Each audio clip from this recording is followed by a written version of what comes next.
Hey! So you want to jump? You want to run? Wait up. See, brother, this is him. Yes, he's the one. He collects 200K for me. Now, I told you, I come here to pay his console for me. Now, you are going to. You never meet him before. You want to lie? You want to deny? So you are the one collecting money. Don't mind this for me. I'm collecting money for you. You don't joke. You just never know me. I am the number one African worldwide company. Shut up! You know who I am. Brother, show him grace. What is it like? Show him grace. You are collecting 20,000. I don't know this. And the bank is not working.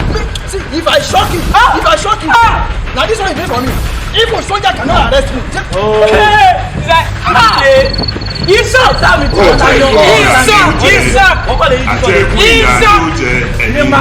him grace. You want to see grace? You want to see grace? You want to see grace? Show him grace. You want to see grace? To be mumu. How many times did they tell you mumu man? Think say they wise. Mumu man.